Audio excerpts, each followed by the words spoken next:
Well, hey, it's going. Just another video, a bit of reloading. So I've had this for 35 years, hasn't never missed a beat. It's a fantastic bit of gear by Lee. It's auto prime, and here's the auto prime. Comes with two tables, one for large and one for small primers. And it's marked on the back in the centre, L for large, and on the back of this one, S for small.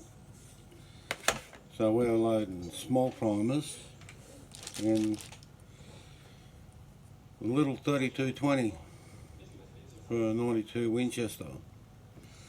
Now I've had my scales out, and I've set the scales at 12 grains, and that's 4 grains on the max because I don't load to the max in that old rifle.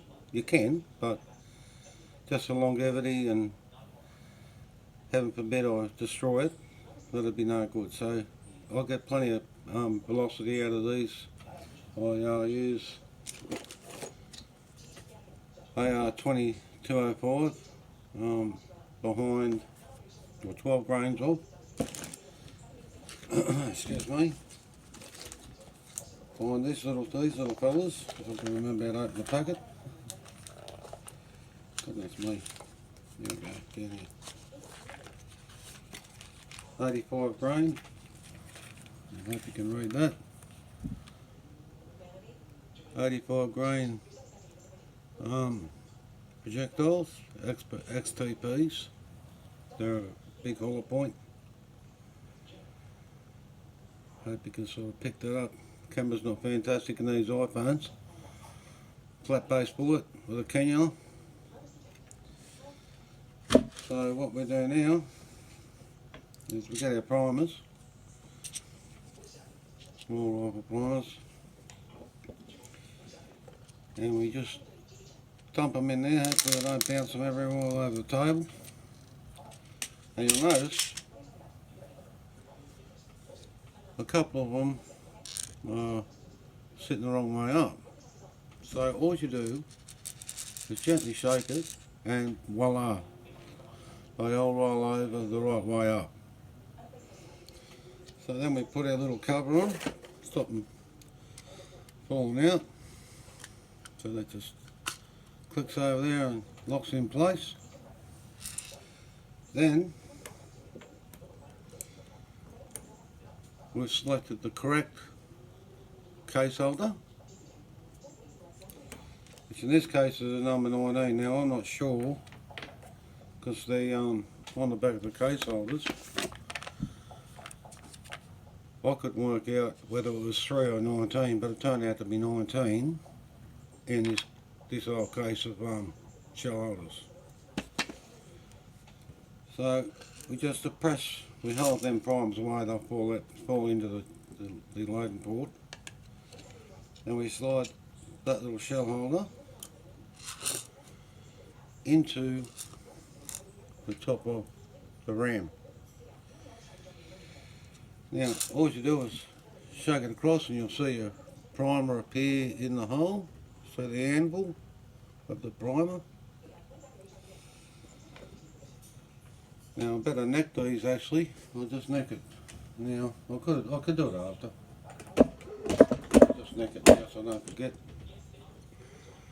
So that's been the throat of the case has been flared now to accept the projectile. I've got to keep remembering saying projectile. I don't like the B word on YouTube. We went through that in the last video, remember? But I kept on saying the B word, so no doubt I'll say it again. Anyway, we are. Goodness me, what's going on there? We slide that case into the case holder, and we just squeeze it up, that lever, let it down, and hopefully, it's very tight, I don't know why it's so tight. This is what I mean, I wasn't very sure that it was the correct the correct case holder. Maybe the prime didn't seat. Yeah, they're tight cases. Well, this is a bummer. Went in there, won't come out.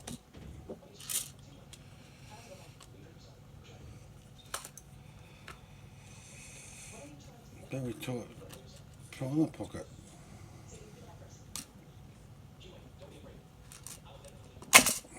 Came out finally. The rims on these might be a little bit larger than original. They're Starline, I think. No, they're actually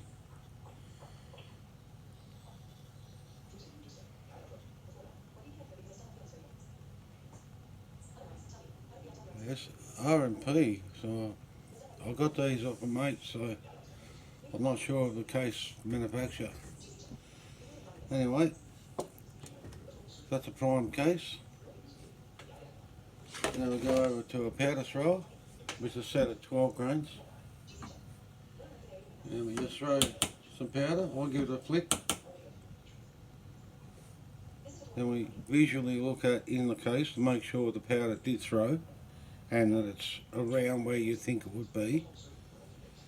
In this case, I don't know whether you see in there. You can just see the powder in there. Then we get our projectile and just sit it nicely in there. Then we get the old Winchester tool. This is from 1874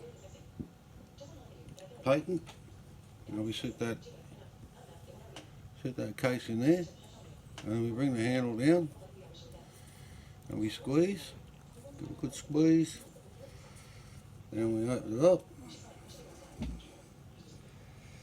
and hopefully we'll have had these little jacketed bullets want to sit up in there and won't come back out.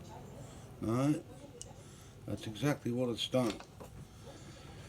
It doesn't seem to want to crimp. Doesn't seem to want to crimp the bullets. So the next step to make them come out is give a little bit of a help. Instead of pulling them out with the case extractor, you tap them out. Just get it started. I did have something to tap it with. And out you come, hopefully with the crimped projectile in the case. Doesn't do that all the time, just does it every now and then. I don't know why. Could have been a bit of lead fouling up in the tool itself. I'm not sure. I did give it a bit of a clean with a brush, but I think it's just more to do with the shape, because these are designed for either a round or a flat nose, you know, a much longer projectile, and these seem to be squeezing into the head of the tool. So always a problem. It's never straightforward with reloading, and you just got to go with it, wing it, and do the best you can with what you got. Now I have got a full set of dies. But I'll just do a couple more here with the old tool. So I'll just grab two more. I'll run them through with you. So we've got 10 more cases. Clear the necks. Sorry for having me back to the camera. And then we do another one. That one's got a little bit of damage on the neck. I don't know whether you can see that. It's got a little dent. Now that could catch when I go to seat the projectile, but it won't affect the performance of the cartridge at all. If it was a split, it'd be a different thing. It's been caught up probably last time I overloaded these shells, and it's obviously caught when you put the seat the projectile, it's jammed. Instead of going down inside the case, it's caught the neck and taken a bit out or broke off a bit of the neck. So, I've got another one here. We can do 3. So, that's been flared. So the next step is to prime. I just hope these aren't as tight as the last one. Yeah, it might have a bit of junk in there, I reckon. Yep, there's the primer going in. Fell out. It's just those cases, some are an oddball case.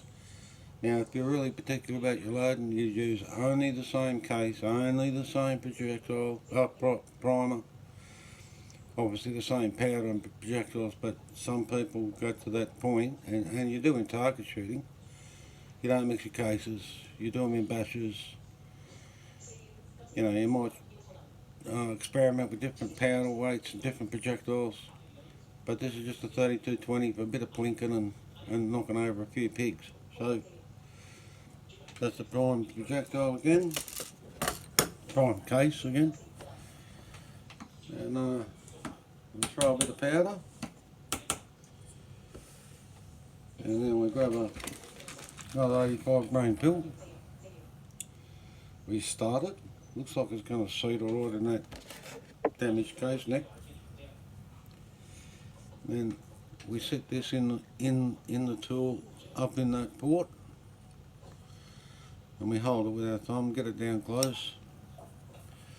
Then we squeeze that in, and hopefully it's seated it without holding on to the. Yep, there you are. Voila! Didn't catch that time. Probably because of that little chip in the neck. And it's grabbed hold of the projectile a bit better, and it's crimped a bit better. So that's 2. So we go again. You know, normally you just go prime. I'm just doing this so you can understand how it goes together per bullet or per cartridge. So we check in here and make sure our primer's in. We haven't doubled up, because you can with this. If you depress the lever tool, it can put primer on top of primer. So we put that back in there, give it a squeeze, straight out, primer's in, check that it's seated properly, not bulging. Oh no, that's a bugger. Anyway, not to worry. A little bit worn that after 30 years, and I don't know how many thousands of rounds this thing's primed. Just set it down there, if we want to fall off again. Now grab some powder. It's hard to remember where I am talking to you about it all the time. I just sit here and concentrate instead of worrying about the bloody camera. Excuse me, it's raw. Anyway, grab another 85 grain pill. Get it started in the case. Grab our tool. Slide it up in the relating tool. Bring it down. Give it a squeeze. And that little foot, that little ejector, will just pull the case out. Voila! Like magic, isn't it? And it's another one. And this is the tool people use on the land. Law fellas, you know, in America, the marshals and deputies and the gunslingers and just everyday people used to load their ammo. And I read today watched today about ammo was very expensive. So what they did was they sold the powder in like a lead tube, sealed, and you pull your powder out into your powder horn or whatever you kept your powder in, and then you melt down that case that had the powder in it, and that was lead, and it was black powder they used, and that case that they melted down, then they put it in the bullet moulds, and that case became their projectiles.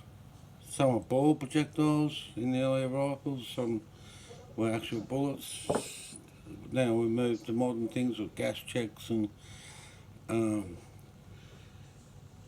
lead that's amalgams with alloys to make it harder, so it's, you know, it holds together better. It doesn't foul a barrel like soft lead. So it can take a lot more velocity and heat, and works better in the rifling. And the black powder, well, it was very corrosive. You didn't clean your gun well, it just rust to pieces because of the acidity of the sulphur. But today's powders are very clean burning. I think there's virtually no sulphur in the modern day cartridge. And that's how the West was won, sorta, you know. But I'll do one more.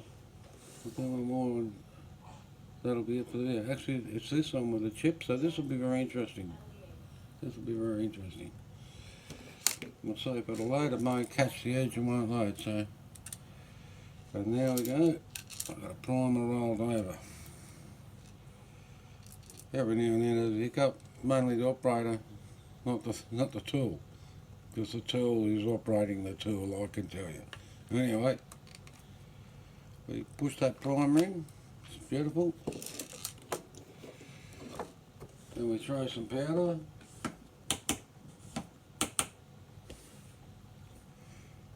There's a powder in there. We always check that the powder is in the case.